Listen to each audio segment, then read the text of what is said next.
আমি খারাপ ছেলে প্রবাসী। আমার জীবনের ছোট্ট একটি গল্প। একদিন কাজ শেষে গোসল করে চায়ের দোকানে চা খেতে চাই। চায়ে চুমুক দিতে যাব, আর ঠিক ওই সময়তে একটা রং নম্বর থেকে ফোন আসে। ফোনটা রিসিভ করার পরেই শুনতে পাই একটি মিষ্টি সুরের মেয়ের কণ্ঠ।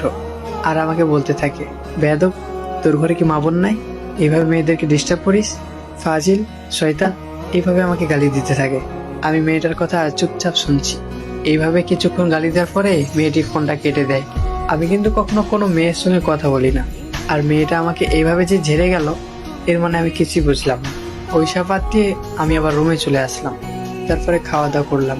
খাওয়া দাওয়া শেষ করে আমি চলে আসি ছাদে। ঠিক ওই নাম্বারটা থেকেই আবার কল আসে আমার কাছে। ফোনটা আমি আবার রিসিভ করলাম। তারপর মেয়েটি আমাকে বলতে থাকে, সরি, আসলে ওইসব গালিগুলো তোমাকে দিতে চাইনি। আমার ছোট বোনকে একটা ছেলে খুব ডিস্টার্ব করছিল। ওর নাম্বারটা টাইপ করতে গিয়ে একটা অক্ষর ভুল হয়ে গেছে। আসলে আমি বুঝতে পারিনি, আমাকে ক্ষমা করে দিয়ে। আমি কিছুই বলছি না, চুপচাপ শুনছি। মেয়েটি এই বলে ফোনটা আবারও কেটে দেয়। 1 ঘন্টা পরে মেয়েটি আমাকে আবারও কল দেয় আর বলে, আপনি আমাকে ক্ষমা করেছেন তো? প্লিজ আমাকে ক্ষমা করে দিয়েন। বিশ্বাস করেন, আমি আপনাকে এসব গালি দিতে চাইনি। আমি কিছু বলছি না, চুপচাপ শুনছি। আসলে মেয়েটির কণ্ঠ এতটাই মায়াবী যে কেউ শুনলেই মায়ায় পড়ে যাবে। তারপর মেয়েটি আবার বলে উঠল, কি ব্যাপার, কথা বলছেন না যে, বোবা নাকি? আমি বললাম, না না, বোবা হতে যাব কেন, কথা বলতে পারি। মেয়েটি বলল, তাহলে এতক্ষণ কথা বললেন না কেন?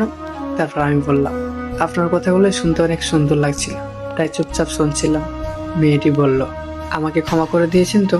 প্লিজ আমাকে ক্ষমা করে দিন, রাখি, বাই। এই বলে মেয়েটি আবারও ফোন কেটে দেয়।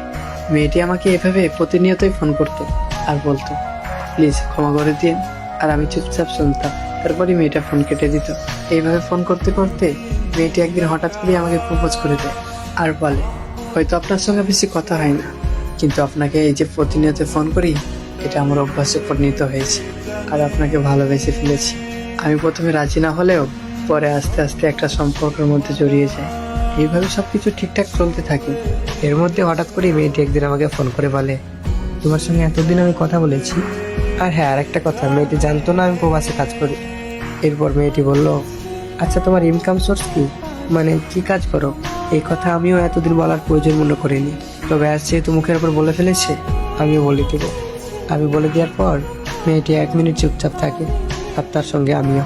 তারপরে মেয়েটি আমার সঙ্গে আর কখনো কথা বলেনি।